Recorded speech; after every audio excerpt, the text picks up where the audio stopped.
Salut, bah alors aujourd'hui, comme on l'a vu dans le titre, je vais parler d'applications utiles quand on voyage. Comme vous le savez, on est parti à New York la semaine dernière, ce qui fait qu'on en a réutilisé certaines. Après, j'en ai d'autres que j'ai utilisées il y a beaucoup plus longtemps, etc. Mais voilà, je me suis dit pourquoi pas regrouper tout ça, parce qu'à mon avis, pas mal de gens qui suivent cette chaîne sont amateurs de voyage en tout genre. Je le précise au cas où, il n'y a aucun placement de produit dans cette vidéo. C'est juste des applications que j'utilise, que j'aime bien, que je trouve utiles quand je voyage. C'est tout.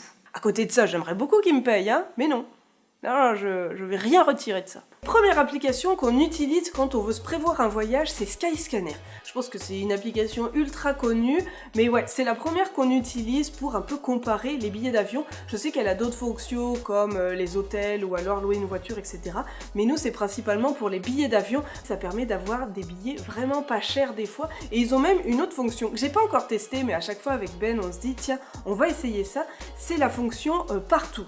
Tu notes juste d'où tu veux partir, tu notes pas où tu veux aller, tu mets partout à la place d'une ville et tu mets tes dates. Et ça va essayer de te trouver des endroits au prix le moins cher possible. T'as juste envie d'une petite escapade, tu mets partout et puis ça te propose plein de choix.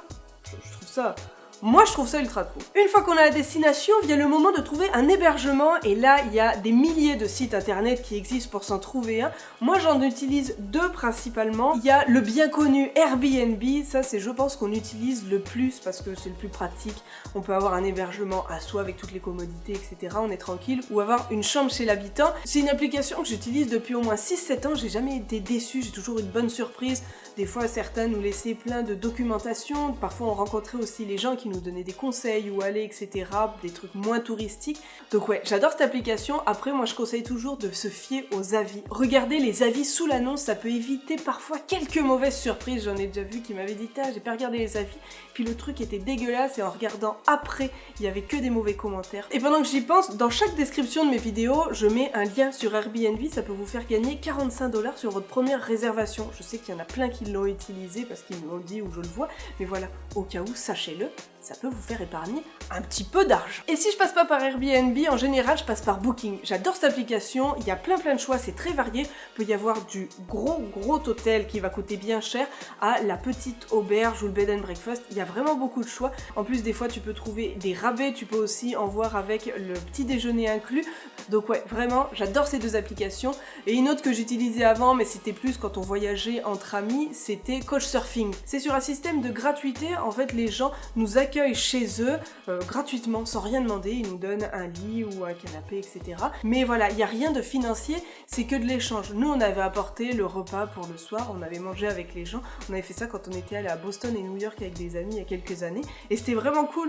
Ça permet d'avoir des bons plans aussi, de faire des rencontres, on avait passé toute la soirée avec eux, et c'était vraiment pour le coup une alternative qui était vraiment sympa. Et ensuite, quand on arrive à destination, on a envie un peu de se balader dans le pays ou dans la ville, mais on n'a pas de forfait internet et on galère à se repérer. Et j'ai enfin pu utiliser pendant notre week-end à New York une application que je conseille à chaque fois à ma famille quand ils viennent mais qui n'ont pas pris de forfait internet mais qui veulent voyager, etc. Et c'est l'application Here We Go. En fait, on télécharge les cartes avant de partir. Par exemple, nous, avant de partir d'ici pour aller à New York, j'avais téléchargé toute la carte de l'état de New York.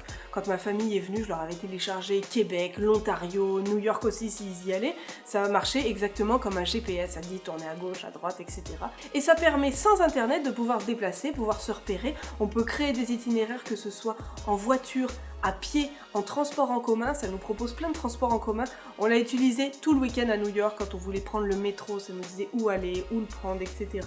C'était vraiment super pratique et c'est pas forcément obligatoire de mettre une adresse. On peut mettre par exemple un magasin. Pour ceux qui ont vu le vlog sur New York, quand on cherchait à manger des cookies chez Levain Bakery, j'avais mis Levain Bakery et ça me l'a tout de suite trouvé. On s'y est rendu en suivant les indications et puis voilà, c'est ultra pratique. Je trouve cette application géniale et je trouve encore mieux qu'ils aient mis les transports en commun. C'est fantastique quand même ça. Application suivante, c'est Google Translate. Ça peut paraître tout bête, mais ça dépanne quand même. On n'a pas eu spécialement à l'utiliser pour New York, mais je l'avais quand même au cas où. Et un truc que je trouve vraiment pratique, et par exemple, si un jour je vais en Espagne, c'est sûr que je l'utiliserai parce que je suis absolument nulle en espagnol.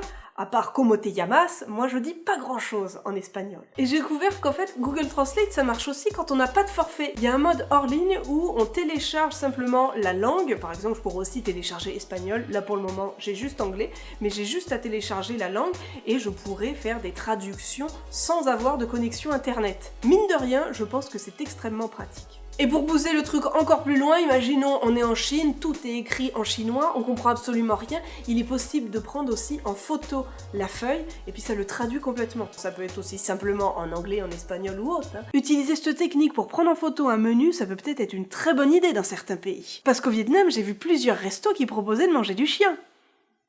Si tu sais pas comment ça s'écrit, comment ça se dit, etc., tu peux peut-être te retrouver à en manger. J'aurais pas spécialement aimé. Ensuite, une application que j'avais pas mal utilisée quand j'étais au Vietnam, c'était l'application XE Currency. Il y en a plein qui existent un peu comme ça. C'est pour faire des conversions euros, dollars, et tout ce qu'on veut comme monnaie. Et l'avantage qu'elle avait celle-ci, c'est qu'elle marche sans données internet. On peut être hors ligne, ça a juste téléchargé avant le taux approximatif et ça nous permet de nous faire une ordre d'idée. C'est tout bête, mais je trouve que c'est quand même pratique. On a beau essayer de faire les conversions de tête, des fois c'est pas spécialement simple, surtout que des fois dans des pays, ça va se compter en millions pour au final valoir $1. Là au moins, ça résout le problème, ça fait gagner du temps. Là, je suis en train de voir qu'il neigeote. Très bien. Ce n'est pas grave. L'application suivante, je l'avais utilisée avec des amis quand on avait fait tout notre road trip dans l'ouest du Canada, c'est l'application Tricount.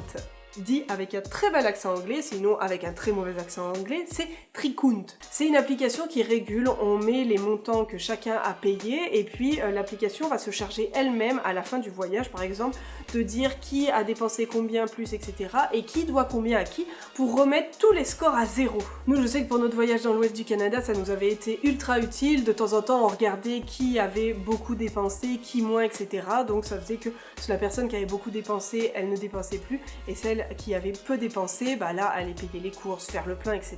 Je sais qu'on l'utilise aussi simplement quand on va se faire un chalet et qu'il faut payer la voiture, le chalet, la bouffe, etc. On met ça et le problème est réglé. On peut se partager juste en s'envoyant un lien, le Tricount actuel, et puis chacun peut rentrer ses sommes, etc. et faire les comptes. Les bons comptes font les bons amis. Avant-dernière application que j'avais à vous partager, c'est l'application Fongo. C'est une application qui permet de créer un numéro de téléphone. Pour le coup, celle-ci, il faut avoir internet, il faut avoir du wifi ou autre, mais ça peut vraiment dépanner. Moi, je sais que je m'étais créé un numéro de téléphone ici pour quand je partais en France ou quand j'étais allée aux États-Unis. Ça me permettait en cas de problème de pouvoir appeler des clients ou de régler une facture ou quoi. Je sais aussi que par exemple des gens en arrivant ici veulent pas forcément tout de suite prendre un numéro de téléphone, un abonnement parce que ça peut coûter vite cher.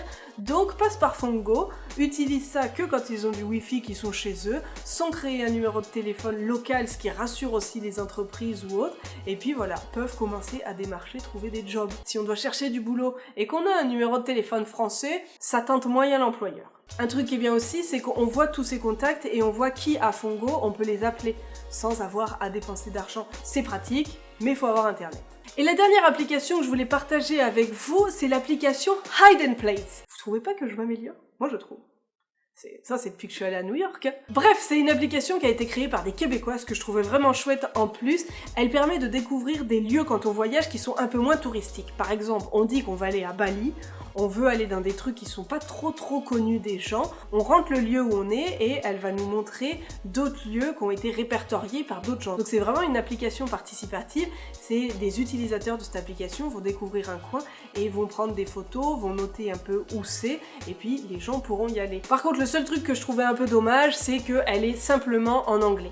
Pour une application créée par des Québécois, je trouvais ça un peu dommage, mais bon, en même temps, ils voulaient toucher le plus de personnes, c'est très malin, j'espère juste qu'à un moment, ils vont la créer aussi en français. Après, c'est pas spécialement gênant, on se repère quand même très facilement dans l'application, mais ouais, je trouve ça vraiment sympa. Moi, je suis le genre de personne à pas vouloir aller trop dans les lieux simplement touristiques. J'aurais voulu l'utiliser quand on était à New York, mais on n'avait pas spécialement de temps, on avait déjà plein de trucs en tête qu'on voulait voir, donc on s'est pas trop penché dessus, mais je sais que pour des prochains voyages, on va l'utiliser. J'ai même aussi très envie de l'utiliser simplement à Montréal, juste pour découvrir des petits trucs, parce que voilà, moi à chaque fois je monte les mêmes trucs, après j'y vis, mais je me dis qu'il y a plein de petites pépites un peu cachées dans la ville. En plus ça marche soit sous forme de liste, soit sous forme de carte, donc on peut voir, se déplacer, voir où sont les choses, etc. Ce qui est quand même bien sympathique. Bref, voilà, je pense que j'ai fait le tour. C'était ma petite dizaine d'applications que j'utilise quand je voyage, pour des voyages de tout genre, en tout style, etc. J'espère qu'elles vous seront utiles. N'hésitez pas à m'en donner d'autres dans les commentaires. Si vous avez aimé cette vidéo, un petit pouce bleu est toujours très apprécié. Un petit abonnement fait aussi extrêmement plaisir à mon petit cœur, sachant qu'en plus on a dépassé les 40 000. On est à moins de 10 000 d'un saut en parachute totalement stupide. Abonnez-vous pour me voir vomir, je peux pas dire mieux. Et vous pouvez aussi partager cette vidéo parce qu'elle sera peut-être utile à d'autres voyageurs. Allez, bisous bisous. Y a pas à chier, c'est quand même pratique ces applis.